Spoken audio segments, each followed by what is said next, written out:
അതിനിടക്ക് ആരോ Abbas K മുതലാളി എന്ന് വിളിച്ചത് ശരിയായില്ല എന്നൊരു അഭിപ്രായം എനിക്കുണ്ട്. അതെന്താ? അല്ല, വാങ്ങിയ പാടവും പറമ്പും പലതും അങ്ങേരുടെ ഭാര്യയുടെ പേരിലാണല്ലോ.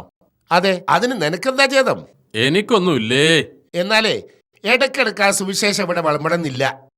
ദയവ് ചെയ്ത് രണ്ടാളും ഒന്ന് മിണ്ടാതിരുന്നാ മതിയായിരുന്നു. ഞാനാണോ തുടങ്ങിയത്? ഞാൻ എന്റെ ഭാര്യയെ സ്നേഹിക്കുന്നത് ഇവന് കണ്ടുകൂടാ, അത് തന്നെ. എന്നാ പിന്നെ ആ വീടും കൂടി ഭാര്യയുടെ പേരിൽ എഴുതി കൊടുക്കാൻ അബ്ബാസ് കാ. സ്നേഹം തികയട്ടെ. വേണ്ടി വന്നാ അതും ചെയ്യും. കാരണം ഈ ലോകത്തെ ഏറ്റവും വലുത് എനിക്ക് അവളാ. എന്റെ 3 പൊന്നു മക്കളുടെ ഉമ്മയവൾ. അല്ലെങ്കിലും കല്യാണം കഴിഞ്ഞിട്ട് 5-8 കൊല്ലായിട്ട് മക്കളുണ്ടാവാത്ത നിനക്ക് ആ സ്നേഹബന്ധത്തെ കുറിച്ച് പറഞ്ഞാൽ മനസ്സിലാവും. മതി മതി, ഇന്നത്തെ എപ്പിസോഡ് ഇവിടെ അവസാനിപ്പിക്കാം. എല്ലാവരും സമാധാനം പിരിഞ്ഞു വേണം. എങ്ങോട്ടെങ്കിലും പോടേ.